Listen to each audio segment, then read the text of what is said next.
The presidential candidate of the Allied Congress Party of Nigeria, Ezekwesili, has insisted that the former Vice President Atiku Abubakar and the incumbent President Muhammadu Buhari cannot provide the change that Nigerians yearn for, as both parties are the same twin of failure.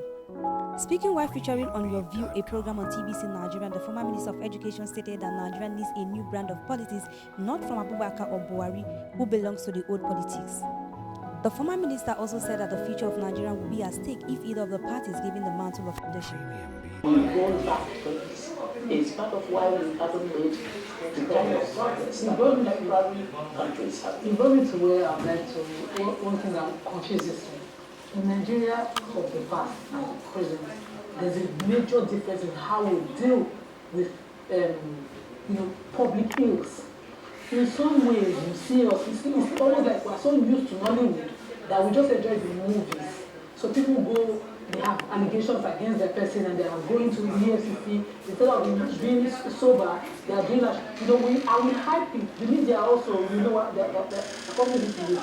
We make a news out of it. We kind of almost celebratory of, the wrongs the things that we should stand against. Is it that we love our situation? What happened over time was, as society just watched leadership set a bad example of not punishing bad behavior. Instead, what began to happen was that bad behavior was rewarded, good behavior was punished. People rationally made some decisions and said, what pays better is bad behavior, so I'm going to supply bad behavior. What gets punished is good behavior, so I'm going to withhold good behavior. So we distorted what we call incentives and sanctions in our society. And because we did that, there became a normalizing. The normalizing effect is what you now see, where somebody is accused and they are really going, almost like it's unbelievable. So I share your utter consternation. So, the older generation have called us a generation of noisemakers because we sit back and let things happen and we do not care. Now, how do you think we can, as young people, take charge of our destiny in terms of leadership and standing up for justice?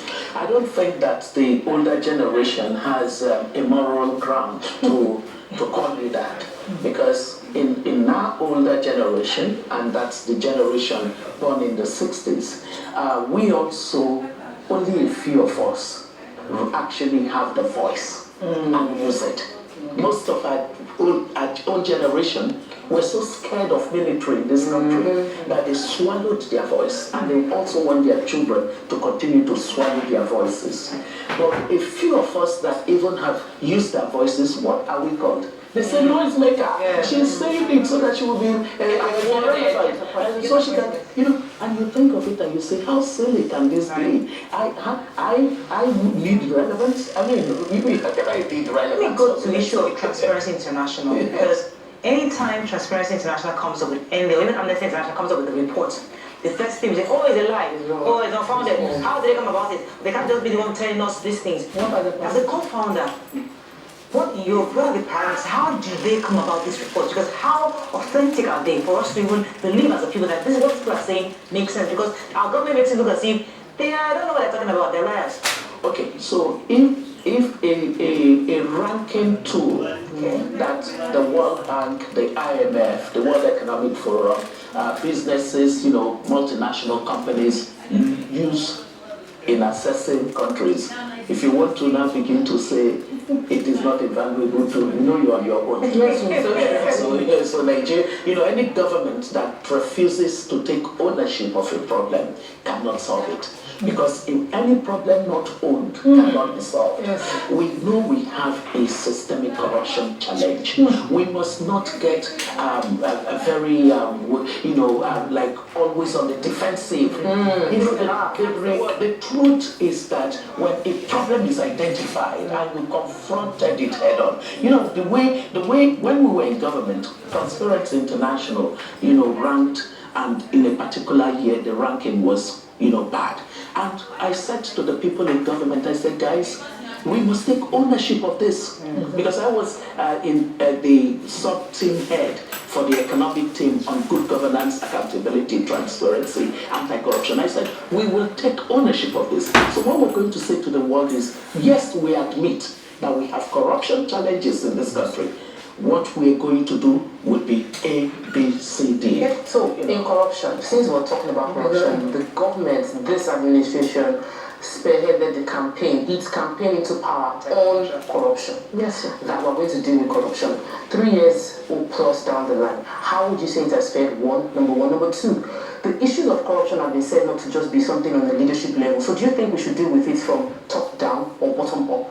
I'll take the last one first. So in Transparency International, we normally say that there are two types of corruption. There's the grand corruption, that's the one that the people with plenty of levers of power engage in. And then there is petty corruption, which is the one where the poor public servant is finding a way to have incremental income, or the policeman on the road and things like that. So we normally say that the minute a society is able to fix the big opportunities that exist for grand corruption to happen, it would ease up more resources, like the kind of conversation we're having on minimum wage. Because if people are not stealing on the grand corruption basis, they will do better policies. When you have public officials who are getting a good life, they will not do good policies, so there will be so much in terms of needs in that society, and petty corruption will then take root. Then on the assessment of the government, they haven't done well, because they have pigeonholed fighting corruption into, EFCC grabbing a couple of people and taking them before the courts. Fighting corruption is much more comprehensive. You have to prevent opportunities for corruption. You have to build the systems that would reduce judiciary, and then you would have to do sanctions, and then you would have to lead in an exemplary way, where the leader is setting the example and saying to society, we need a different way of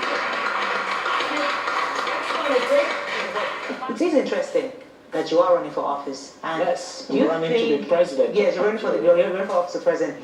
Do you think Nigeria is ready for a female president? Not just the fact that we need change, because people are asking for change, but do we need a female president at this time? We don't need a person who can solve the problems of leadership in our country. We are in a leadership crisis. And when a nation faces leadership crisis, then it comes to the understanding that leadership is gender neutral. Oh, yes. Let me go to the audience, because we have one or two questions, but let me take one. Tweet, any tweets? Tosin says there are two types of corruption, one by the elites and the political class, whose acts deprive its people of basic human needs. Then the second by the masses as a means to deal and adapt to the inefficiencies of government institutions. Mandak says, why is it difficult for Mogalu, Sowore, Durotoye, Obi and Co. to work as a team and give us a credible third force? I think that it would, over time, find its rhythm. I don't rule that out. Right, because people have talked about that third force. Everybody's looking for the third option. There's the main two parties, and people are saying, give us options. We keep telling them there are options. We have options. But you see, the thing is, we will get to that place. A day is a long time in politics. Right. We'll get to that place where we all realize and agree that there are two candidates in this race. There is the candidate, the candidates that belong to the political class, right? And then the candidate that belongs to the people. And it is the candidate of the people that the people should be. Question from the audience. Go ahead, please. Go ahead. Okay, my question is this. Many people have lost confidence in our electoral process. Do we need to get external bodies to achieve free and fair elections? So what's your take on that, Ma? Free and fair elections, how do we go about it? Really? I think that, free and fair elections are not anything esoteric. It's not rocket science. Countries have done it, and so we also are on the progress toward it. What needs to happen more is the engagement of the citizens. True. The office of the citizen is the most important office in the land, but majority of those who occupy the office of the citizens are always sleeping. It is time to wake up. You are the best person to monitor the electoral umpire, meaning the INEC. INEC needs your public scrutiny. If you're not engaged in that process and you don't use your voice to determine how well they do, you will complain for a long time. And I think that the measures are there for citizens to turn themselves into vanguards that monitor what happens at the polling units, that follow the statements of INEC and the challenges that happen with the electoral process. Let me take one more question from the audience. Go ahead, please. Yes. During my time when I was in school, I enjoyed free education, and I believe there are youths watching me talking now, agitating for free and fair forum for youths that have tasted the honey and the sweetness of Nigeria, that wants to come out and speak. Please, we just need a fair ground for us, people like me and people watching me, because I believe they are seeing and hearing me now. Right. They want to come out and say it the way Nigeria used to be. When I was in school and I enjoyed free education, it was very, very sweet. I never dreamed of it that Nigeria could turn this. So please, we need a fair ground for all, for free, outspoken of mind. Thank you. Yes, but it's interesting that you say that. Today's world offers you a platform to express your voice. You don't even need anybody to give you the platform. Just on your Twitter page, on your Twitter handle, on your Facebook page, it depends on what kind of conversation interests you. Don't misuse that platform. That platform is a platform of social linkages and the amplification of your voice. And you can structure your organizational capacity by connecting to as many people who share your ideas as possible. Right. What we need is drastic situations call for drastic measures. I look at the democracy that we practice in Nigeria, and I think completely scrap this system of democracy that we practice. That's take out the house. The houses that we have are not representing us the way they should. So we have a complicated system. If we have you as president today, what is the guarantee that the house will not be a clog in the way of progress?